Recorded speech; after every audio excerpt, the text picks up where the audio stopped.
Hello, friends, and welcome back to the Midnight Horror Picture Show. I cannot wait to share today's episode with you. Behind the Mask, The Rise of Leslie Vernon has easily been in my top 5 horror films since a friend at Blockbuster suggested it to me in 2009. And now, 20 years after the original, they have announced production on a sequel later this year. But more on that in a bit. I have 2 guests today. First, Nathan Baesel is best known as the titular star of Behind the Mask, The Rise of Leslie Vernon. The horror comedy quickly rose to cult classic status, powered by his silly characterization that turns suddenly and shockingly frightening. He's worked extensively in network TV crime dramas as The Guy Who Did It, and throughout the country on some of our biggest repertory stages. Nathan was trained at UCLA and Juilliard and has since been making contributions in the industry as an actor and a teacher of acting. We also welcome David J. Stieve, screenwriter of the cult classic meta-slasher Behind the Mask, The Rise of Leslie Vernon, and its highly anticipated sequel, Behind the Mask 2, The Return of Leslie Vernon. His award-winning short film, Wait For It, further expands the story within the Leslie Vernon universe. If you're a fan of this film like me, I can guarantee you're in for a treat as these two discuss how their work came together to craft a horror icon. So, Nathan Baesel and David J. Stieve, welcome to the Midnight Horror Picture Show. Glad to have you guys here. Let's start off with the Kickstarter, which has been incredibly successful. As of the time of recording, there's 2 days left, I believe. And the original $20,000 goal is like over 1,000% funded. You guys are sitting, I checked earlier today, it was at like a little over $322,000, which is, I mean, it speaks to the staying power of Leslie Vernon in the mythos you have created with him. Can you talk a little bit about what led up to this and how we got here? I mean, I think for me, the big takeaway is that we were not really sure if, how many Leslie Vernon fans are out there, because we had never been able to quantify it because, the movie didn't do particularly well in its box office run, if I'm being really kind. And so we just didn't have any way to quantify like how many people were really going to show up for this thing. So to see it, hit its, I think we had, like 153 backers or something like on the first day. And it really, that was kind of an eye-opening moment for me. It was like, okay, there's definitely an appetite for this. Like, it's not just 100 people that are being vocal on every social media outlet. So that validation was pretty immediate, but it was such a slow process to get there, right? I mean, 20 years in, I think once we saw the 20-year mark kind of creeping up, Scott Glosserman, the director, and I, we kind of started to feel more urgency because if we didn't do this in 20 years, it was over. Like, it just wasn't ever going to happen. And I think there's just no way around the fact that we felt the pressure to deliver something to the fans. That was my take on it. Right. And I feel like back in 2006, when the original came out, right, the market for horror films was like incredibly saturated. And we were also getting into that, what's been referred to as the torture porn era of horror. And, Leslie Vernon is not that. I would say better in a lot of ways. But I feel like there were indie distributors popping up like every day that were just pushing straight to DVD. This was still in the time of video stores. And I'll be honest, I didn't see the original Behind the Mask until like 2 years after it was out. And I got recommended it by a friend of mine that I worked at a Blockbuster with. So that's always the way. The Redbox had it for a while, but that's always the way. I feel more and more like Blockbuster made Behind the Mask. Like Behind the Mask was the film that Blockbuster built. 100%. Because so many people report to me that they were just wandering down the aisle one night. You know what I mean? Yeah. having Robert Englund's picture on the cover on the back, Plus, that. it's a badass image on the cover. It was that money shot in the mist, and it's like Well, and that's the whole thing though too, right? Because I mean, and I'm sure we could have a whole nother conversation just about this, but the psychology of cover art, right? And like how much good cover art meant in that economy. Where now it's, thumbnail, there's a whole different series to it. But the difference is, like, I can browse through Netflix for 20 minutes and then choose that I don't want to watch anything. Where I went to Blockbuster, I was renting 1 to 4 movies for the weekend. I was going to get something, and that cover art made a real difference. Well, it was like that in the movie theaters too. Like for me, being a teenager, or even generations after me, you would go to a multiplex or whatever, and it was like you would have to look at the posters to decide. Like it wasn't like now it's a destination. People only go to movie theater now because they want to see whatever franchise or sequel or superhero or toy or comic book or whatever. Like everybody goes because they know what they want to see. They don't want to pay a lot of money. They don't want to be there longer than they need to be. They just go for their movie and they're out. But I remember what you're talking about was the movie poster art was like half of the fun of going to a big theater with your friends. Like, you'd have to collectively decide what was cool and what looked good. And it wasn't, you didn't automatically know it just because it was part 6 or it was a remake. Like you had to like sort of study the poster and who's in this and what is this possibly about? And you're right, we've lost that a lot. Yeah, yeah. And I think that was part of the magic of that too. Because, yeah, I can't tell you a time in the past 10 years that I went to a theater without knowing exactly what I was going to go see, right? Yeah. Like, I had my tickets bought beforehand, like, and that's just part of, the internet economy and like where we're at with everything. But yeah, no, in high school, my friends and I would go to the theater all the time and be like, all right, what's playing in the next 20 minutes, and out of those, what poster looks the coolest, or have you heard anything about this? So yeah, no, I totally it's a different world now than it was when Leslie Vernon first appeared, for sure.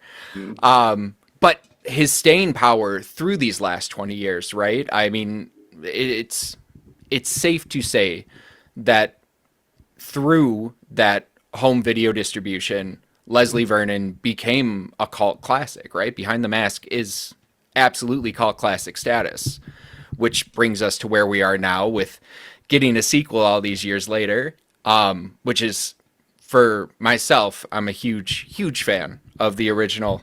And I was stoked. I was taken completely off guard because I know there's been whisperings of something might be happening, then it's not, then there's a comic book, and for years. So to see that it's finally happening, I'm very excited as a fan, and I'm very excited for you guys that they're getting the team back together. From what I heard, is it most of the original team?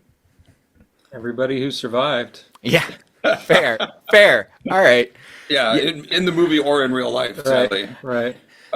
fair. All right, that's a little darker. That's a little Yeah, sadder. But yeah. Sorry. Well, that said, though, Scott Wilson is very much a part of this film. His spirit is very much represented, Yeah. and it was not just alluded to; it was explicitly, you know, presented that the mentorship of his character was essential to Leslie, and it still is.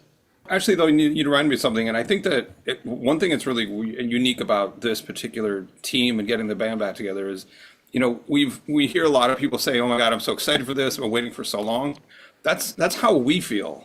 Like we're not just sitting around in our high-powered Hollywood offices, debating what's the best time to roll this sequel out. Like as filmmakers and as the talent, even like Gordy Hobb, our composer, like this is a guy who's gone on to win Grammys, right? And he's like, I can't wait to do this again. I can't wait to revisit that music. Like, that was one of his first feature films that he ever did.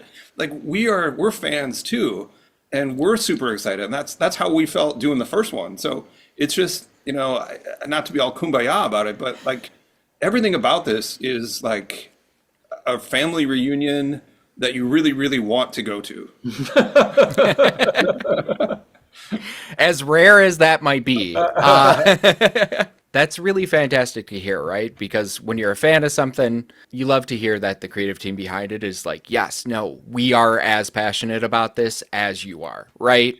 Well, I think that is something that was built into the DNA of the movie that has been communicated it through to the audience, was that we were having a ball doing what we were doing. And, even when the subject matter is, gets darker and whatnot, we were still having a ball. And I think that translates on some level and resonates, and maybe on a totally unconscious level, but I think it does. I think that's part of the appeal of it has been. Now I know that there are actors out there who don't get along with their co-stars, and they do this, and somehow that friction just kind of works for But it was just so much easier to just dig everybody and enjoy working with them. Right, right. And I think that works out so well for the character of Leslie. So let's talk about crafting Leslie Vernon, because I have David, I have you here as the writer, and Nathan, you here as the actor who portrayed Leslie. Leslie, I think part of his staying power is how different he is than almost any other horror villain I could name, right? I don't think there's any archetype like Leslie all the way. Like, there's bits here, there's bits there, but I think that a lot of motivation, especially for slashers, comes from angst or internal torture or external torture, right? Revenge, anger, these feelings in general, where Leslie's like a golden retriever energy, right? To put it in, like the 2020 terms. Leslie's, he's doing it for the love of the game. You know what's really, I'm sitting here thinking about this right now, Neil, it's like, there is something really unique about Settle Down Boy. But there's something unique about having Nathan and I here, because of all the people in the world, like everybody who's seen the movie, everyone's involved in production, all of it, for Nathan and I think I don't mean to speak for you, but Yeah, you do. yeah, I do. Neither me, I never, when I was writing it, thought of Leslie as a villain, and Nathan acting it doesn't think he's a villain. So it's weird that, like, to hear you say he's an interesting villain, like, I get that, but it's just like, almost he's not to me. And when I wrote the character, there's two phases to it. When writing the character, I knew the archetype that I had in mind. It was like a Kane Hodder stunt guy, lumbering Hulk, very physically intimidating dude. Okay. And then but it was also, he was a metaphor. This character was a metaphor for a young artist trying to break into a very difficult industry. And all of the anxiety and the excitement and the nerves and the can I do this, and all that stuff is very much layered into the character of Leslie Vernon. And I think that is why the character archetype resonates so well, because everyone can relate to it. If you're a kid if you're a kid whose family has never sent anybody to college and you want to be the first one to go to college, like, that's going to be a different thing. If you want to be a professional athlete, if you want to be, you don't want to follow your family into their law practice, you want to be an artist, like, anybody who's trying to do something different or sort of difficult with their life can relate to Leslie Vernon. And that's what I wrote. But then the second phase of it was when Nathan came in and auditioned, and, as a writer, you craft the story, you build these characters, and I say it's like you're sending them off to college. You do the best you can to raise them for 18 years. You put every value you can possibly instill into them, and then they go off to college, and they're either going to crash and burn, or they're going to succeed on their own, and you don't have any control over that. So, Nathan being the college in this example, he took over Leslie Vernon, and then he can speak to that. But I will say before he answers that a huge part of the reason that Leslie Vernon has become so iconic is specifically because of Nathan's performance. Like, it just is. And he'll try to deflect that and say something dumb about the script. It was all there and I didn't do anything. But that's not true because he brought flesh to the character that I had in my head, and he used the metaphor, but then he made the metaphor real in a real character who was interacting with Taylor and Doug and Eugene and Jamie. So I craft the metaphor, I turn it over to him, he fleshes it out and makes it iconic. End of story. He doesn't even need to answer. Okay. No, Okay. No. You get okay.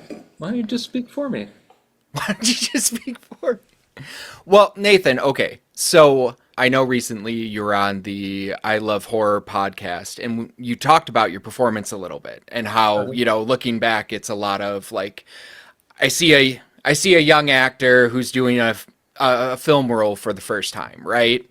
Right. You said something though, and it's like very quick in there where you talked about how like you as an actor were really looking for validation on that set. It could be said that might have worked for the character was what you said in that interview, kind of quietly, but I think that's like super important to how successful your portrayal is of that, right? Like as we just discussed, this is a metaphor, and I know you go deeper into your own personal experience, David, in the interviews on the Blu-ray, if anybody has the special edition Blu-ray that came out a couple years back.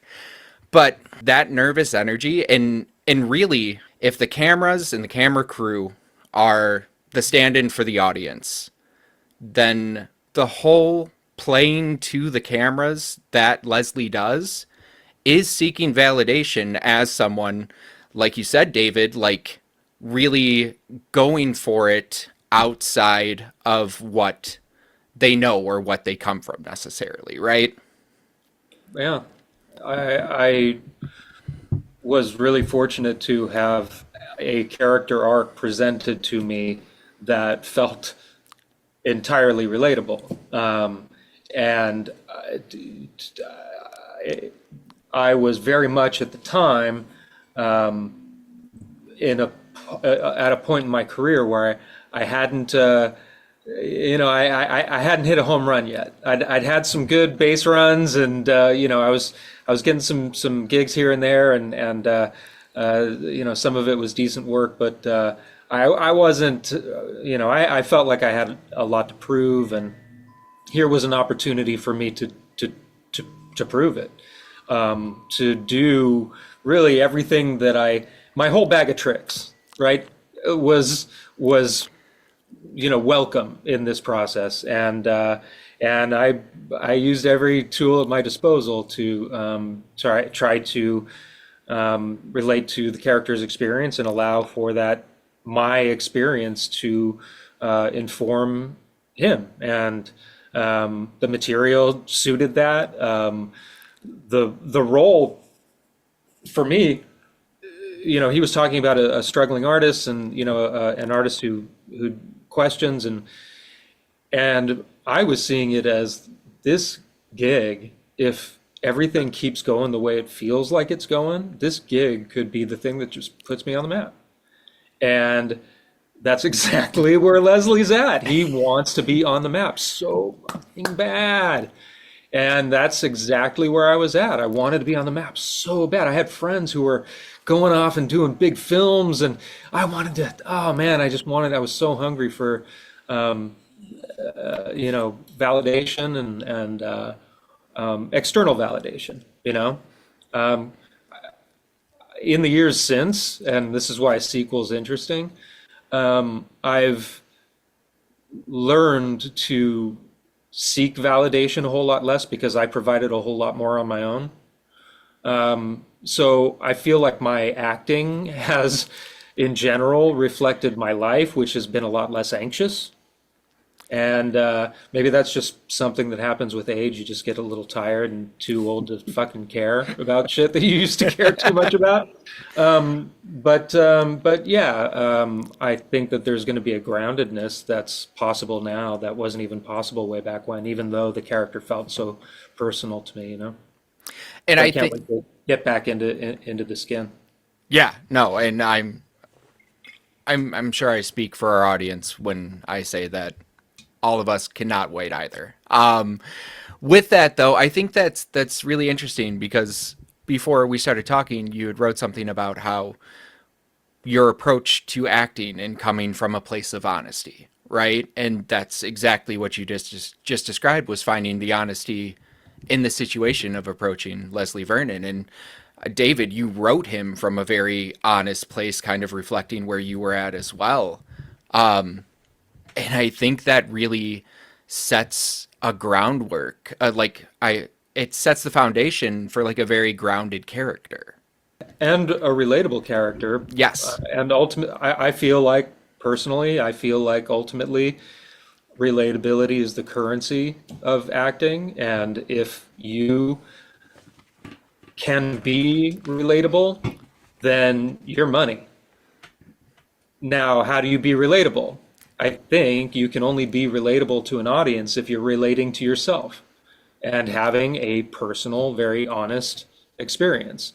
And if you do, again, maybe on a completely subconscious level, but you're going to communicate out who you are in an honest way, and that is going to serve to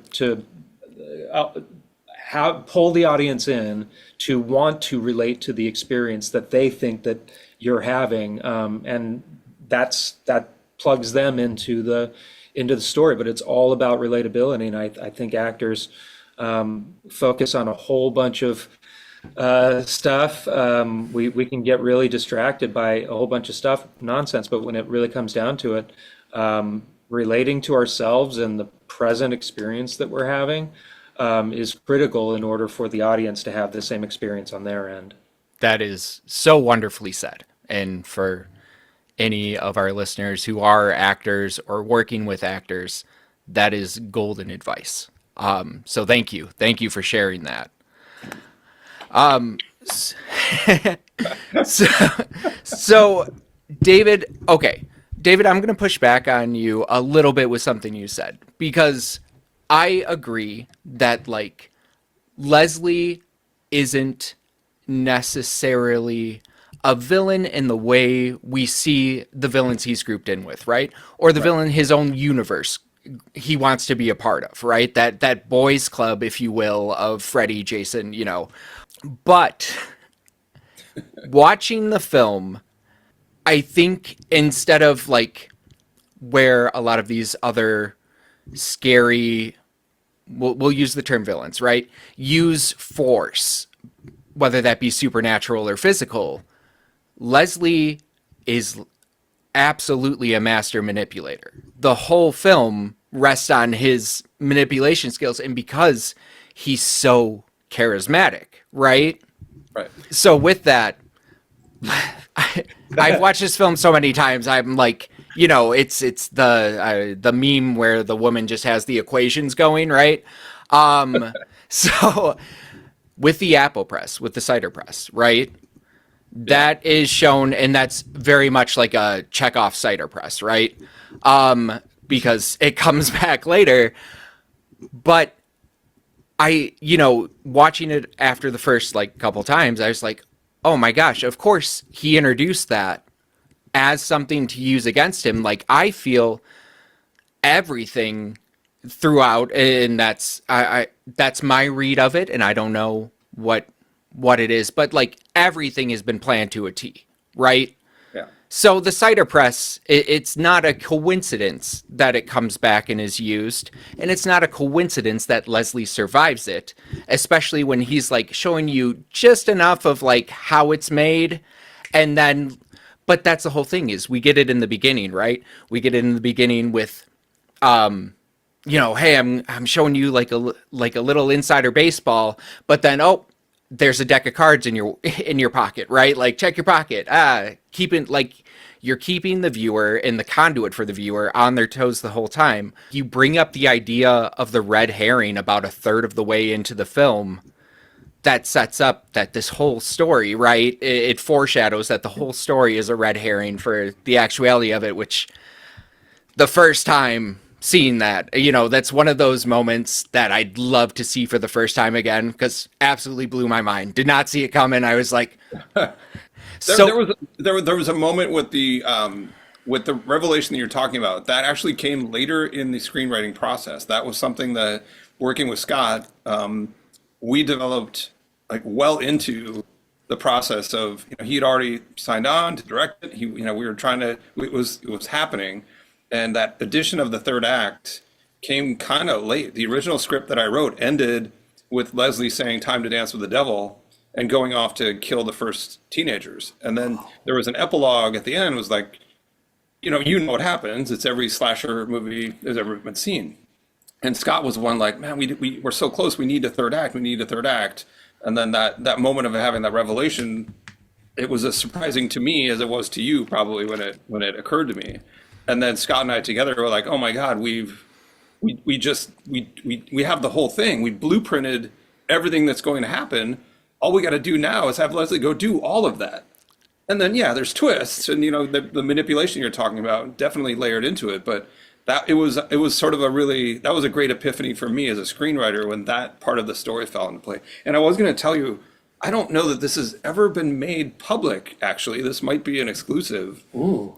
But there was a scene, and I think what Scott and I were talking about, maybe it was going to land in the extras footage or subsequent, like something we were going to sort of leak out to try to do the sequel way back in the day.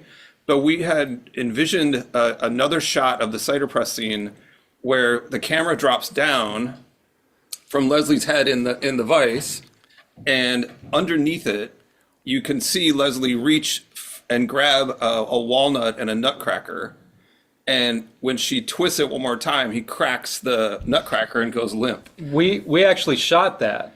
We did shoot that. I think it was just determined in the editing process that we didn't. It kind of jumped the meta it was bridge. Too much of a reveal. Yeah. In the 35 millimeter format, we're no longer revealing everything like we do in the docu, where it's, you know, this is how this happens. You know, we decided we needed to stick to the cinematic, objective lens, and I think it.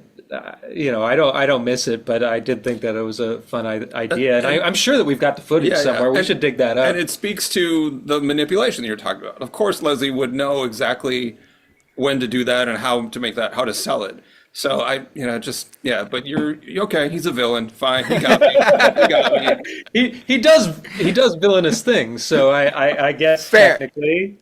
That makes him a villain. Right. Can we separate the art from the artist, right? Now, imagine the challenge we've had trying to figure out how to infuse that and to revisit all that and get that back in the sequel. That's been kind of the really challenging and rewarding part. And I think we cracked the nut, not pun intended, but I think that it's going to be fun to see what Nathan and Angela, you know, and Robert Englund, like what they get to do with what we have planned.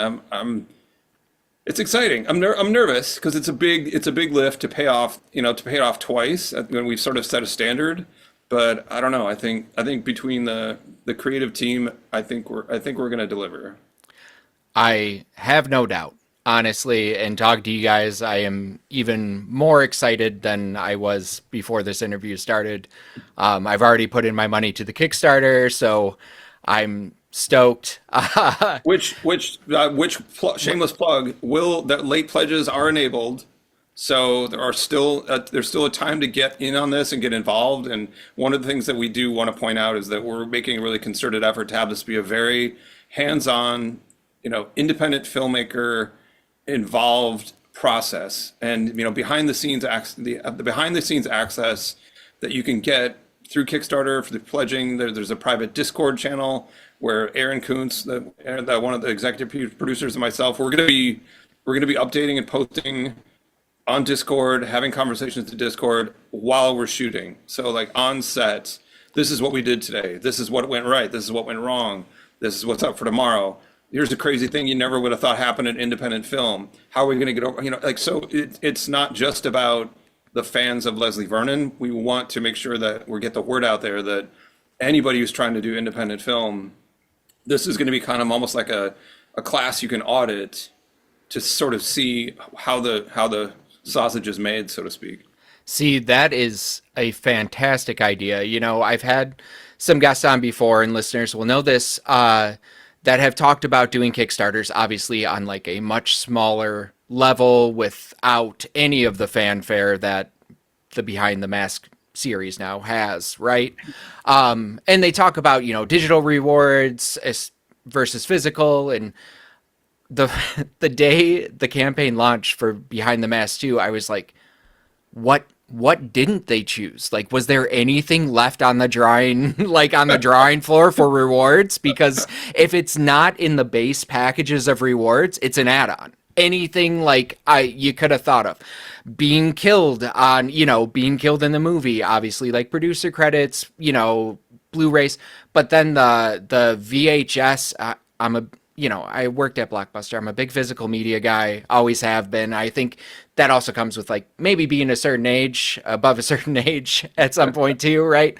But having the opportunity to grab both the original and now the sequel on VHS is like, yeah, of course. Like you guys know your audience when you built this, right? So, Well, it helps having Aaron Kuntz on board, who was integral to Shelby Oaks, which is the most successful horror Kickstarter ever. yes. So, he was very, he's like, I know what we did right, I know what we did wrong, and it was pretty great. The Paper Street Pictures involvement has been a godsend. That's wonderful. That's wonderful. So for our listeners, I will absolutely be linking in the show notes that Kickstarter and where you can make your late pledges, and hopefully pick up some of those awesome rewards. You guys are filming in the fall, right? Yeah. September, October is the plan. Yep. We're Okay. looking at, Massachusetts, possibly Central Illinois, possibly. Those seem to be the two front runners, but again, it all depends on, final budgeting and availability and such. But yeah, September, October, generic sort of middle America sort of a look. So not back in Oregon. Unfortunately, no. We the economics of it, things change. It's been 20 years. Oregon is just not.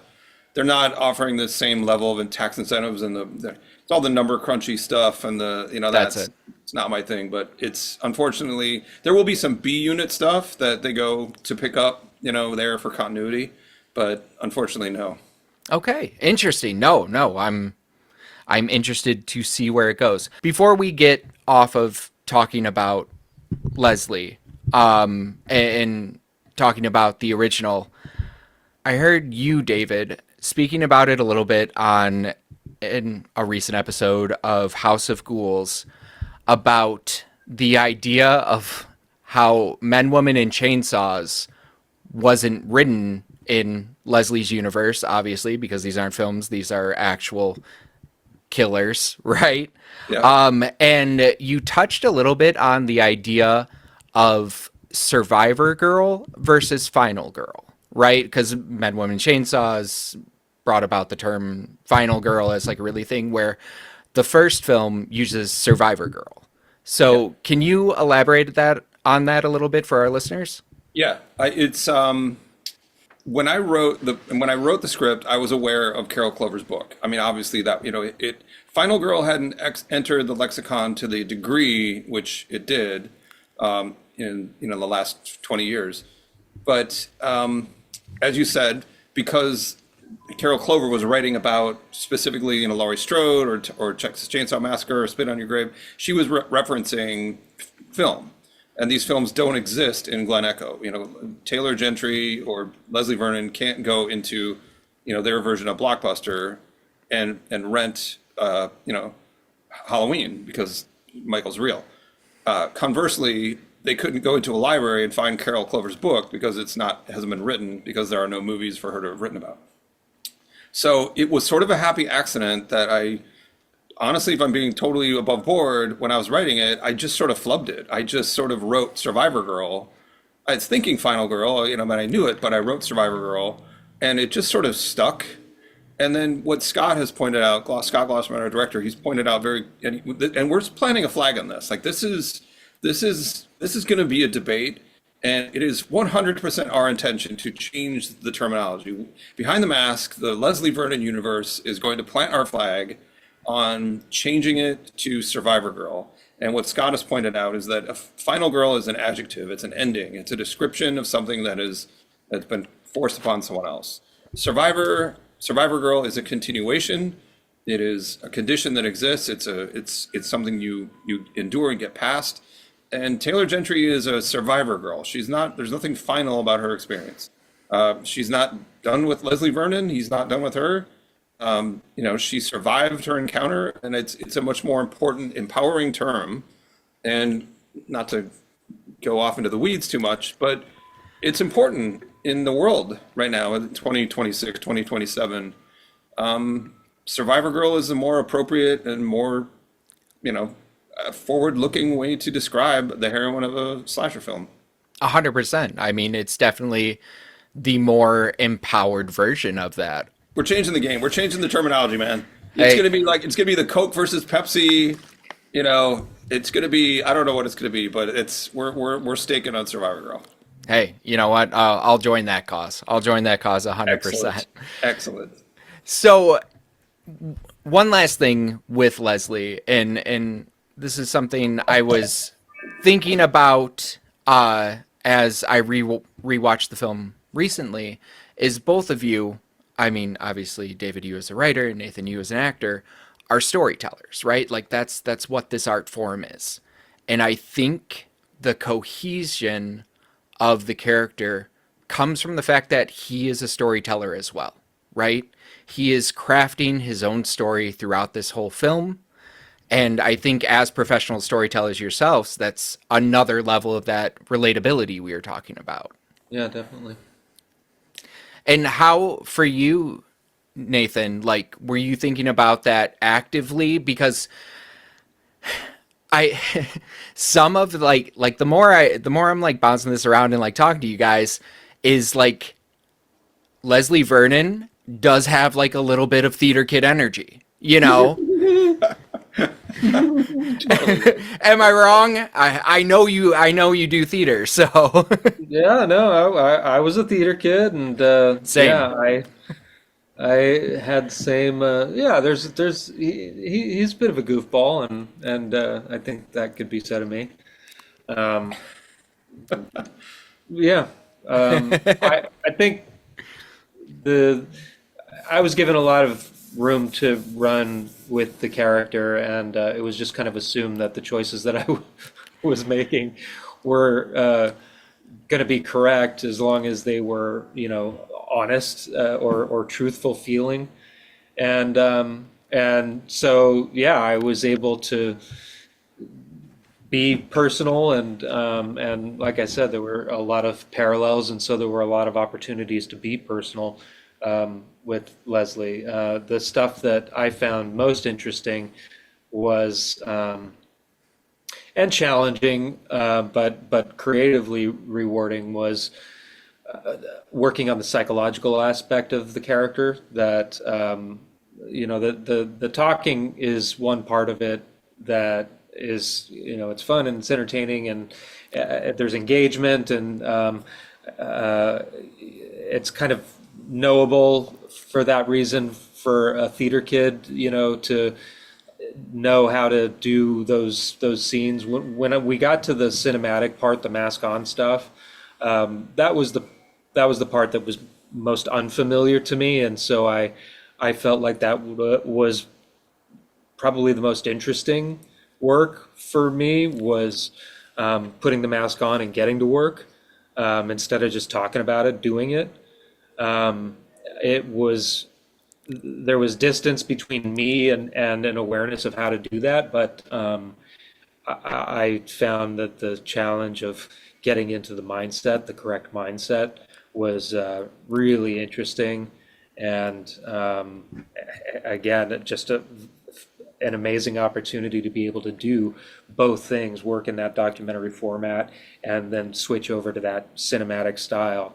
to be able to work in. But like we said, this was my first film, so getting the ultimate education in that way was huge. I think the storytelling component of it, the core DNA of it is, if you're telling a story, you want to evoke an emotional response. Like that is the baseline of storytelling, right? If you want to make people laugh, you want to make them sad, you want to make them feel great about love, you want them to be angry about a social cause, you want them to be scared. Like, your storytelling is about evoking an emotional response in your audience. And what's one way to do that?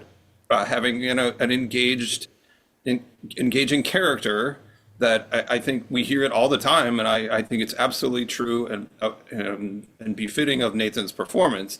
People always say, Leslie Vernon, like I'm so terrified of this guy, but I want to have a beer with him. And it's like that is exactly what that's Nathan's way of evoking an emotional response. Is people like, God, I like this guy, but then he throws her against the van, and like it's just Yeah. it's evoking an emotional response by completely being honest, but then pulling all these levers that trigger different reactions, and it's kind of genius, and it's wonderful when it works. It's nails on a chalkboard when it's forced or contrived. 100%, 100%, because that's one of the things that this film does masterfully in the way it's written is it is very good at walking that line of between like horror and comedy without going too far to either end. And that beat there where he does like throw her up against the van is so important to the story because you like this guy way too much at that point, and that serves as a reminder of like, oh wait, he's not a good dude, right? And it needs to be there because if you are, I think if you just root for Leslie the whole time, you kind of like you're missing it, right? Like you've lost the plot. But to be reminded of like, hey, and that's, I mean, that's our main character's struggle as well, right? Is she has to keep reminding herself as she, kind of like falls for him. And Um, and it, and I think now I'm thinking about it. Leslie's last sort of magnificent master stroke is that Nathan, in his performance as well, actually set up Taylor and Angela to then be the ones who are evoking the emotional response. So he even sets it up so well that we're able to cheer for her when she rips off her thing and says, "Come get some." Like it's sort of the last master stroke of like, okay, now I'm going to go be the bad guy. You be the one people want to have a beer with. and that's it. So maybe at the end of the day, like Leslie's just here to empower women, right? Really, that's something that we've talked about constantly in the however many years we've been talking about sequels and sequel scripts, and Stevie has been so dedicatedly cranking out draft after draft after draft, iteration after version after genre twist. Yeah, but that's something that's been really essential, I think, throughout all of those drafts has been Stevie's dedication to the belief that I think I can say for him that Halloween is his most is his favorite and most influential horror film slasher, particularly, and that he finds a big part of the reason why is Laurie Strode's story, and that Michael wouldn't be Michael without Laurie, and it's her value, it's her greatness, it's her struggle and striving that make Michael's it kind of provides him the power, the juice to do, and the why to do what he does. The greater she is, the greater he can be, and so it's it's not a zero sum game in this dynamic. It's very much the opposite, where I want Taylor to be the greatest version of herself that she can be, because I will only achieve my true potential if she does achieve hers. And that, yeah, yeah, wow. Okay, so I mean that makes the most sense. You say it, your character says it in the movie, right? It's about balance. And you chose, like Leslie says, "Hey, I chose my side. This isn't a personal thing, but like I chose my side. It's not like I'm not angry at you, but I need you to fulfill your potential so I can fulfill mine, right?" Yeah, I mean, and Taylor says it too. She asks him, like, because she's talking about the Kelly Curtis character, but she says, "You love her, don't you?" And when you watch that now, in retrospect, when you watch it a second viewing, he says, I love the idea of her. I love what I hope she can become. I mean, that's the mythology. That's the business of fear. But you Right. can also see that Leslie's talking about Taylor. He's not talking about Kelly. And so I think that there's a beautiful love story that's layered into all. I think it's twisted and dark, but I believe that any slasher, behind every slasher there's a great survivor girl. It's interesting. It's so a little off topic, but I draw my inspirations from a lot of places, and I'm a huge U2 fan, and just for like the last, I don't know, 15 years of my life, every time I hear "With or Without You," I just picture Leslie and Taylor, or I picture like Michael Myers and Laurie Strode. Like it's sort of ruined "With or Without You" for me because it's just like it's supposed to be this super heavy, song, and I'm just thinking like, God, that's Leslie and Taylor, and but there's so many like moments of that where the love story is really so ripe. Somebody in that band's got to be a fan, right? Like they got to give you a break on using that for the sequel, right? Because Man, that it's would be like a perfect like all these that's the love films. ballad. That's like Leslie and Taylor's love ballad, and you can't really tell. Now you drag me into it. Like when you listen to the lyrics now, like I'm gonna curse you both with this now. Oh, Now all of your jeez. Are listeners, you gonna sing? go listen to. No, I'm not gonna sing. I don't want to debilitate anyone. But it's hard when you listen to the lyrics now. You listen to the song, you're like, well, is that Taylor talking or is that Leslie talking? Because it really goes back and forth. It's a whole rabbit hole you can go down on your own. Yeah. Yeah, wow. Interesting. Yeah, I'll never hear that song the same way again. Sorry, I just ruined YouTube for you. I I don't know. I don't know if ruined is what I choose. I don't know. I like that. So okay, so we're filming in either you said Illinois or Massachusetts in the fall, the September October area. What does summer look like beforehand? Do we got anything going on with pre-pro or any appearances, conventions?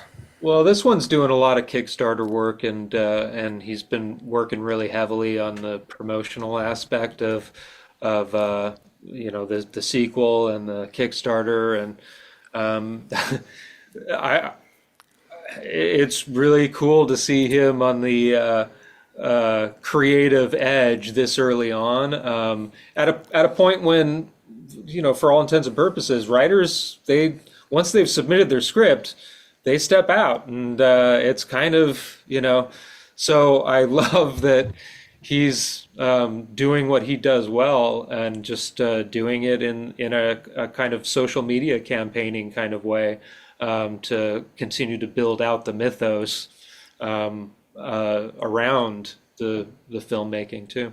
Yeah, I mean, I think it's the technical stuff is going to be, Scott's going to do his director's pass on the script, and I'm fortunate enough that I'm, like as Nathan said, I'm more involved this time as a producer, and I mean that's incredibly rewarding as a writer. It's also the evolution of a career, and I think that it's going to be a summer filled with usual stuff, location scouting, casting directors, getting some of the nuts and bolts and the paperwork and things lined up. But I'm also looking forward to at some point we're going to do a table read, and I think that's going to be really super, just freaking awesome and fun. For no other reason than just have everybody around a table. Like I can't wait for the table read. I'm looking forward to that. And then yeah, just getting things rolling as soon as we can. Nathan's gonna have his work cut out for him. He's gotta figure out how to get back in the skin and get all that stuff, get back in that psyche. But A lot of cardio to do. A lot of lot of cardio, and to be able to walk that fast. No, people don't appreciate it. You gotta, you know. Yep. No, 100%. So, and David, you haven't been, sitting around on this either. I mean, this is coming off the tail. I know you made a short, right? And you wrote and directed that also takes place in the Leslie universe.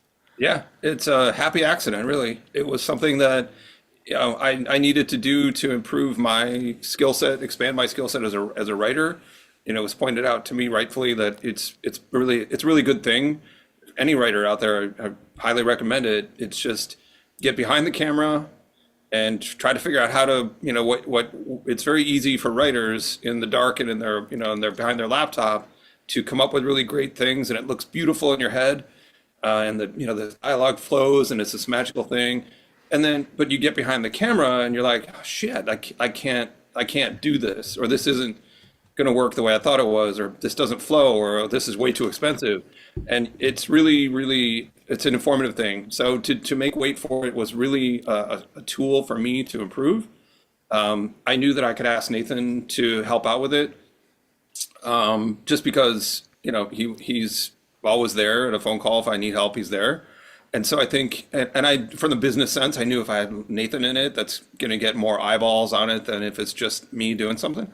But it's a happy accident that it ended up fitting so perfectly between Behind the Mask and Behind the Mask 2. Like it wasn't intentional when I did it. It's just, and I, no spoilers, but it's a 13-minute little film. I'm really proud of it, and Nathan sort of delivered some of the coup de grace moments, I guess you could call it. And I'm happy to say it's part of the canon. It's definitely going to sit squarely in the 20 years since we've seen Leslie Vernon last. That's awesome. For our viewers, is that still running festivals, or is that available to watch online? It is available. You can stream it. It's like $5. It's gather.com, GATHR. It's also, in it's linked in my Instagram and all my socials. There's a link to it. But if you just look up Wait For It on Gather, GATHR, you can stream it, and it's, $5. That's honestly, ultimately, it's Scott Glosserman's company, Gather. They are one of the leaders in self-distribution and direct-to-audience distribution of films. So it was a natural place for it to live. And it's also going to be where Behind the Mask 2 is going to end up eventually at some point anyway, so we can self-distribute and get it back to people, back to the fans who got us here without having to go through the normal distribution process. And unfortunately, a lot of distribution is like a choke point where you end up doing festivals and then they sort of suppress everything to try to get the best distribution deal with the best distributor. And sometimes that takes months or years for it to finally get out to the audiences, long after all the festival buzz has evaporated. So Scott's not going to do that this time. He's going to be making sure that we get Behind the Mask 2 back to everybody right away. Where was I going with that? Oh, yeah, so that's where, so Wait For It lives on gather.com. So if you need a little taste, you can get a little taste of the Leslie Vernon universe there while you're waiting for part 2. Awesome. Listeners, I will have that Gather link in the show notes as well. So yeah, let's talk about that. So Scott created Gather, right? Yep. Okay. And so as we started the episode with talking about how the market was saturated with all these different companies distributing horror films, a lot of times straight to DVD, whatever. We see the market right now is a lot more consolidated since then, and there are fewer players in it. And for a lot of independent artists, self-distribution and finding new ways to self-distribute has become the route to go, right? I mean, on a bigger level, you saw, YouTube stars like Markiplier, who put out Iron Lung this year, put it out himself just on his fandom's, recommendations, right, to theaters, make a crazy amount for the budget of that film, and, with no real marketing spend behind it. So Well, I would contend, though, that Markiplier spent an awful lot of time and resources and money on his distribution. He just did it in reverse of the normal process. He went out and generated his audience, and he created an audience that is hungry for content. Right. Independent film has typically been you create content, try to get as much hype as you can about it so that you can sort of spontaneously generate an audience. So the labor is in, okay, we got this great thing, now we got to scream from the mountaintops. What Markiplier's done, or what, Shelby Oaks to some degree. I mean, and there's other examples. We're not the first, but what we're going to do is just exactly that. The influencers have cracked the code, and I would contend that we're on the cusp of a revolution and a true renaissance in independent film. Consolidation of Hollywood aside, say what you want about that. For myself personally, I've largely given up hope on the studio system as it exists. I think that is the band playing on the deck of the Titanic. I think I truly do. I just don't think that's a sustainable model. I think Netflix, do I say it? I think Netflix is the nail in the coffin, and I think that the way it's going to go is that we have social media influencers and you have people who are like, no, I'm creating the content, and all of the distribution channels and chain that was there, they're still there, but because of the consolidation, they're just not in. They don't have any work either. So the structure is still there. It's just a lot of the overlords have been cut out. So I look at it the other way. I think we're on the cusp of a really brilliant, wonderful way for creative people and content producers to get their stuff out directly to the audiences, benefit from it financially, and benefit with the relationship that they formed, and not have to go organically seek it out or buy it with advertising dollars. Well said. Well said. That's awesome. I mean, Netflix isn't going to come calling and make me any deal offers. I know that. But that wasn't going to happen anyway, so that's fine. Was Behind the Mask on there for a minute? Like, Oh yeah, yes. I mean, yes. Okay. So I'll eat my words. At some point in the life of a film, sure. Once we have gone out and Behind the Mask 2 has run its course, we're going to have a theatrical release, but we're also going to be doing things like Gather and SVOD and streaming and all these things. The point being, we're going to be able to get it to the Leslie Vernon fans in your little hometown. If you want to have a screening of it in rural Iowa, you're going to be able to do that through Gather. You're going to have if you hit the threshold for your movie, your tiny little Main Street theater, and you can get 35 people to show up, you can play Behind the Mask too. So we're going to do all that, and we're going to do that stuff. After that's over, will we take Netflix's payout check to have it on their streamer? Of course. Yeah. But we're not going to do it in reverse anymore, which is wait and wait and wait, and then see how much we can leverage to get a bunch of money from Netflix to have them just put it up on their site and have it disappear. They can have it when we're done with it, not the other way around.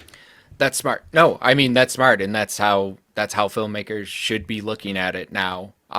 Is really, distribute through your own channels first. And where we're at is that's not, I feel maybe like 10 years ago, self-distribution was like a kind of like a dirty word, right? Yeah.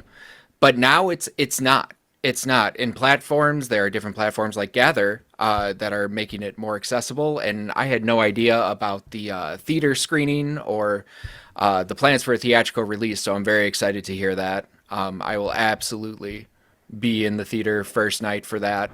But Just people need to stop drinking the Kool-Aid that Netflix is the end all be all. That's my point. truth. No, and absolutely. And how many, I mean, I have heard the story of so many films who they got Netflix bought them for a big payday, like right out of Sundance or South by Southwest or something, and then they get buried immediately. And so you have this project that had great festival buzz that is now lost to an algorithm, and people, the audience can't find it, or it's not put in front of them the way it should be. It's worse than that, and not. I'm not going to keep throwing Netflix under the bus, but some of the consolidation. The problem we're seeing is that then you have an independent film. If it happens to look or sound or step on the toes of another higher budget production, they'll buy it specifically not to release it. So it's, the little fish always gets eaten first, right? So it's, yeah. All right, I'm going to get off my soapbox. No, I appreciate it, and I think this is very helpful because a lot of our audience are people who are interested in either in making horror content of some kind, whether that be, writing novels or, making films. So this is some insider baseball that's very nice to have. So with that, and really, I mean, Gather seems to be putting it back in the hands of the audience, and I would say that the audience is probably a big reason why 20 years later we're finally getting the sequel, right? Because there are so many fans of this, as we've discussed. How have your interactions like with fans been over the past 20 years or so? Have you had many? I've been fortunate to have been the face of the movie, for better or worse, and so I have been able to do appearances around and represent, and it's a pretty fantastic opportunity to be the recipient of people's adoration. Um, People really love the film and have a really personal experience with it. A lot do anyway, and so to be able to sit at a station and have my entire job be to receive people's praise and validation.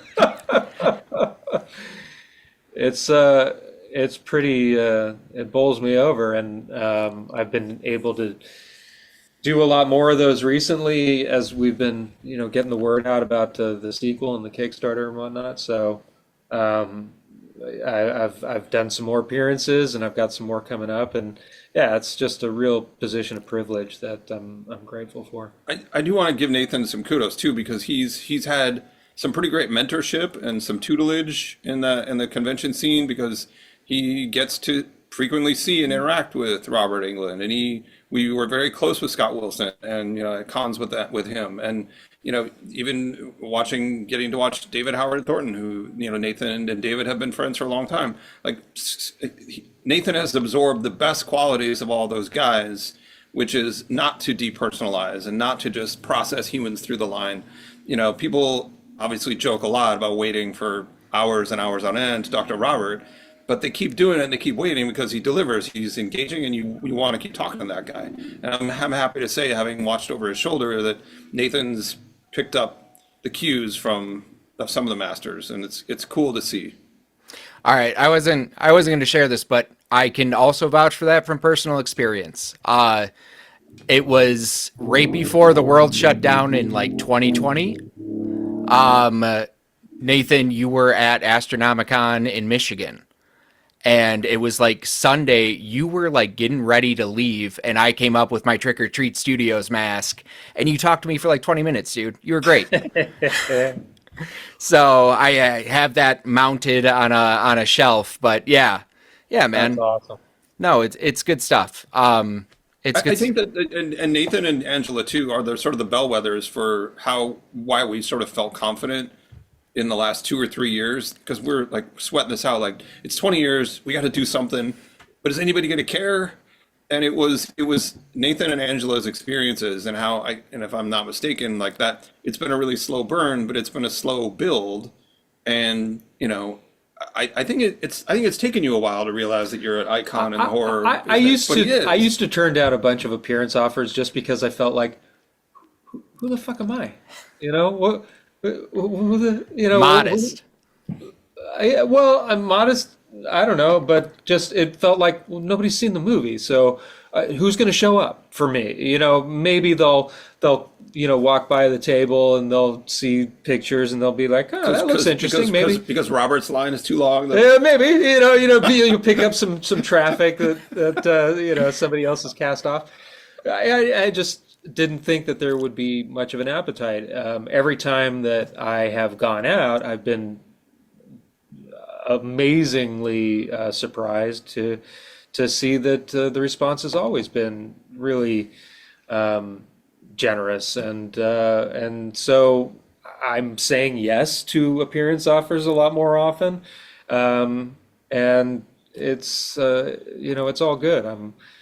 I'm traveling a little more. I can. My kids are in college, so I don't get to see them as much as I would like to. So I got a little more time on my hands. So I'll go to you know Yeah. I'll go to Buffalo in a couple of weeks and do a Buffalo horror garage sale, May 30th and 31st.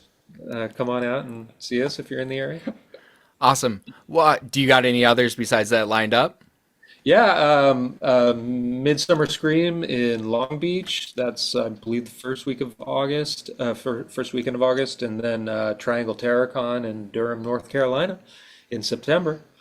Yeah, so I'm gonna crash his Long Beach one. yeah. I'm just gonna show up and like stand near the table. I'm trying to just pull him into whatever ones I do, just because it's nice having him along.